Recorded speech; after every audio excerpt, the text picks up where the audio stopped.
আসসালামু আলাইকুম। আজকের ভিডিওতে আমরা বেনকিউর এই যে মনিটরটা দেখতে পাচ্ছেন, এটার মডেল হচ্ছে বেনকিউ GW2280T। আরেকটা রয়েছে বেনকিউ GW2280, যেটাতে হচ্ছে স্পিকার রয়েছে, আর যেটা লাস্টে টি রয়েছে এটা কিন্তু বিল্ট ইন স্পিকার নেই। তো বন্ধুরা, আজকের ভিডিওতে এই মনিটরটা আমরা রিভিউ করব এবং দেখব কি কি স্পেসিফিকেশন রয়েছে আর আসলে এটা আপনার কেনা উচিত কিনা। প্রথমে যদি বলি, এইটা হচ্ছে 22 ইঞ্চি সেগমেন্টের একটা মনিটর। এটাতে কিন্তু আপনি পেয়ে যাচ্ছেন 21.5 ইঞ্চির একটা ডিসপ্লে এবং দেখতে পাচ্ছেন যে মোটামুটি ন্যানো বেজেলই, একদমই বেজেল লেস একটা ডিসপ্লে পেয়ে যাচ্ছেন। পাশাপাশি এটার কালার যে বিষয়গুলো এগুলো আমরা দেখবো। এর আগে একটু আমরা দেখে নিই যে এটা প্যানেল কি রয়েছে। এটা কিন্তু আপনি এলইডি পেয়ে যাচ্ছেন আর ভিএ প্যানেল পেয়ে যাচ্ছেন। So VA panel IPS panel যে একটু হলেও উন্নততর সেটা আমরা সবাই জানি। আর এটা হচ্ছে ফুল এইচডি, অর্থাৎ 1080x1920 যে এটা আছে এইটা কিন্তু আমরা পেয়ে যাচ্ছি। আর এটার পিক্সেল পার ইঞ্চি 102 রেটে কিন্তু এখানে পিক্সেল পার ইঞ্চি রয়েছে। এন্টি গ্লেয়ার তো রয়েছে, যদি আমি একটু দেখাই, দেখতেই পাচ্ছেন এন্টি গ্লেয়ার রয়েছে। মোটামুটি রিফ্লেক্টটা খুবই কম। পাশাপাশি এটার যে ভিউ অ্যাঙ্গেল রয়েছে 178 ডিগ্রি, দেখতেই পাচ্ছেন একদম সাইডে নিয়ে আসলেও কিন্তু মোটামুটি দেখা যাচ্ছে। উপর দিকে যদি যাই দেখতে পাচ্ছেন এই পাশে নিয়ে আসলেও কিন্তু দেখা যাচ্ছে, মানে নেগেটিভ কিন্তু আসতেছে না। আমি যদি একটু এটার দেখতেই পাচ্ছেন উপর থেকেও দেখাচ্ছি, এখানে কিন্তু মোটামুটি ভিউইং অ্যাঙ্গেলটা আসলে ওরা যেটা বলছে, বেনকিউ যেটা বলছে সেটা কিন্তু মোটামুটি সঠিক আছে বলে আমার মনে হচ্ছে।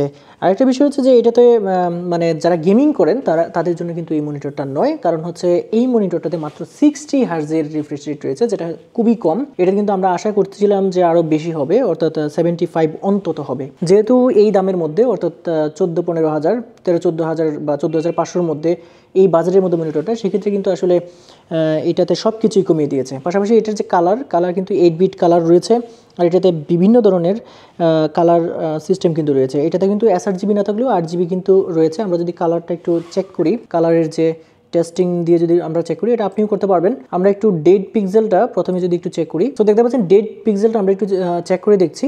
আমি যদি ব্ল্যাকটা দিয়ে টেস্ট করি, দেখতে পাচ্ছেন যে এখানে কিন্তু আমি মোটামুটি সবটাই দেখলাম, এখানে কিন্তু কোনো পিক্সেলই আসলে ডেড আমি পাইনি। তবে ওরা যেটা বলছে বেনকিউ থেকে, যে যদি 5টা পর্যন্ত ডেড পিক্সেলও পাওয়া যায়, সেক্ষেত্রে কিন্তু আসলে ওরা ওয়ারেন্টি এটা নিবে না। ওরা কিন্তু 5টা পর্যন্ত তারা বলেই রেখেছে যে 5টা পর্যন্ত ডেড পিক্সেল থাকতে পারে। আমরা যদি কালারটা একটু মানে 8GBটা চেক করি, তো দেখতেই পাচ্ছেন মোটামুটি এইভাবে কিন্তু আপনিও অনলাইনে এই চেকটা করে নিতে পারেন। সো এখানে ছোট লেখাগুলা কিন্তু আপনি এখান থেকে বড় করতে পারবেন, তারপর হোয়াইট ব্ল্যাক করতে পারবেন, সবটা ব্ল্যাক হয়ে যাবে। এইভাবে কিন্তু আপনি চেক করে নিতে পারবেন। সো আমার দেখা মোটামুটি এই রেঞ্জের মধ্যে কিন্তু আসলে আমি মোটামুটি সন্তুষ্ট, কারণ এই টাকার মধ্যে যতটুকু দিচ্ছে সেটা কিন্তু আসলে আপনাকে বুঝতে হবে যে আমি টাকা কত দিচ্ছি। সো আমরা কালার সাপোর্টটা একটু টেস্ট করে নিলাম। সো বুঝতেই পাচ্ছেন মোটামুটি ভালো রয়েছে, আমার কাছে তেমন বেশি খারাপ হয়নি। আর একটা বিষয় হচ্ছে যে এটা আসলে কাদের জন্য সেটা আমি একটু পরে বলছি, তখনই কিন্তু আপনি বুঝতে পারবেন। আর এটার যে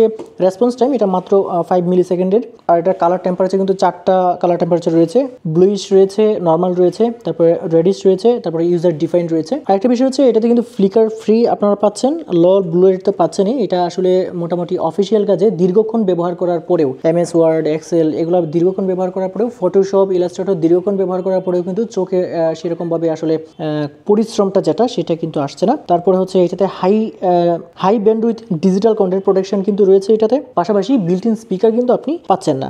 আর পেছনে যদি আমরা যাই একটু দেখাই আপনাদেরকে, এখানে কিন্তু আপনার দেখতে পাচ্ছেন যে এখানে রয়েছে হচ্ছে HDMI কেবল 2টা, BGA কেবল একটা, এবং এখানে কিন্তু অডিও ইন এবং অডিও আউট 2টা পোর্টে কিন্তু আপনি পেয়ে যাচ্ছেন। পাশাপাশি এখানে কিন্তু পাওয়ার কেবলের এটা পেয়ে যাচ্ছেন। পাওয়ার কেবল কিন্তু, অর্থাৎ বাইরে কিন্তু কোনো ধরনের এটার অ্যাডাপ্টর নেই, এটার ভিতরে বিল্ট ইন ভাবে কিন্তু রয়েছে এটার যে পাওয়ার অ্যাডাপ্টর সিস্টেম সেটা। এবং এটা দেখতে পাচ্ছেন যে ওয়াল মাউন্টও কিন্তু রয়েছে, ওয়ালে মাউন্ট করতে পারবেন।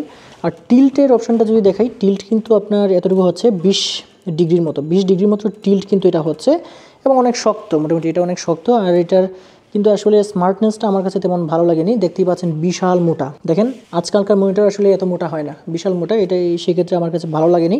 কিন্তু এটার যে স্ট্যান্ডটা রয়েছে এটা অনেক শক্তিশালী, এবং এটা কিন্তু আমার যথেষ্ট পছন্দ হয়েছে। এটার যে এখানে দেখতে পাচ্ছেন স্ট্যান্ডটা রয়েছে। আর এটাতে কিন্তু আপনি হাইট অ্যাডজাস্টমেন্টের কোনো অ্যাডজাস্টমেন্ট কিন্তু আপনি পাচ্ছেন না, হাইট অ্যাডজাস্টমেন্ট আপনি করতে পারবেন না। আর এটা কিন্তু ব্ল্যাক কালারে মোটামুটি পাওয়া যাচ্ছে বর্তমানে, এই যে মডেলটা বলছিলাম বেনকিউ GW2280T। এছাড়াও কিন্তু এই সেকশনে কিন্তু অনেক মনিটর বর্তমানে এসে গেছে, শাওমির রয়েছে, আরও অনেক ধরনের, দাহুয়া রয়েছে, এ ধরনের অনেক ব্র্যান্ডের মনিটর কিন্তু বর্তমানে বাজারে রয়েছে। সেক্ষেত্রে কিন্তু আপনি একটু খোঁজখবর নিয়ে কম্পারিজন করে কিন্তু আপনি একটা কিনতে পারেন। এবং এটার ডাইমেনশন যদি বলি, এটার যে এই উপরের দিকে যে ওয়াইডটা রয়েছে সেটা কিন্তু আপনি 489 এবং হাইট রয়েছে হচ্ছে 394 মিলিমিটার। আর এটার যে ওজন, এটা 3.5 কেজি ওজন, যেটা হচ্ছে এইচপিটাও আপনার 2 কেজি 2.5 কেজি, তারপরে হচ্ছে আসুসেরটাও 2 কেজি 2.5 কেজি। সেক্ষেত্রে এটা কিন্তু অনেক ওজন, 3.5 কেজি ওজন। অন্যান্য মনিটরের মতো এটাতে কিন্তু আপনি 3.5 বছরের রিপ্লেস ওয়ারেন্টি পেয়ে যাচ্ছেন। পাশাপাশি যেটা বলছিলাম যে যদি ডেড পিক্সেল থাকে সর্বোচ্চ 5টা, সেক্ষেত্রে কিন্তু ওয়ারেন্টি প্রযোজ্য হবে না। এর বেশি থাকলে হয়তো ওয়ারেন্টি প্রযোজ্য হতে পারে। এখন আসি আসলে এই মনিটরটা কাদের জন্য। এই মনিটরটা আসলে যারা অফিসিয়াল কাজ করেন তাদের জন্য, গেমারদের জন্য ভুলেও না। মানে যদি আপনি গেম খেলে থাকেন তাহলে এই 22 ইঞ্চি সেগমেন্টের 21.5 ইঞ্চি যে মনিটরটা আছে এটা আপনার জন্য কোনোভাবেই না। তবে যারা গ্রাফিক্স ডিজাইনের কাজ করেন, যারা হচ্ছে ফটোশপের কাজ করেন, ইলাস্ট্রেটরের কাজ করেন, 3Dর কাজ করেন, তারা কিন্তু এটাতে অনায়াসে কাজ করতে পারবেন। তবে ভিডিও এডিটিংয়ের ক্ষেত্রে আপনি কিন্তু তেমন বেশি সুবিধা না পেলেও আপনি যদি বিগিনার হন তাহলে কিন্তু আপনি কাজ চালিয়ে যেতে পারবেন, খুব ভালোভাবেই চালিয়ে যেতে পারবেন। মানে বিগিনারের ক্ষেত্রে আপনি যে কোনো সমস্যা হবে সেটা না, আপনি খুব ভালোভাবেই কাজ চালিয়ে যেতে পারবেন। আরেকটা বিষয় হচ্ছে যে যারা হচ্ছে সোশ্যাল মিডিয়া বা আপনি অফিসিয়াল কাজ করবেন, আপনার MS ওয়ার্ডে কাজ করবেন, MS এক্সেলে কাজ করবেন, ইত্যাদি কাজ করবেন, এই ক্ষেত্রে কিন্তু কোনো সমস্যাই হবে না। সেক্ষেত্রে আপনি খুব স্বাচ্ছন্দ্যের সাথে এটা কিন্তু আপনি ব্যবহার করতে পারবেন। আসুস আমি ব্যবহার করেছি, HP ব্যবহার করেছি, বেনকিউ ব্যবহার করেছি। এগুলো কিন্তু গিগাবাইটের মতো হুট করে মানে এভাবে দাগ চলে আসে না, এটা খুব কম পেয়েছি। যদি হাত থেকে পড়ে যায় সেটা হয়তো হতে পারে, বা ফিজিক্যাল ড্যামেজ হলে হতে পারে।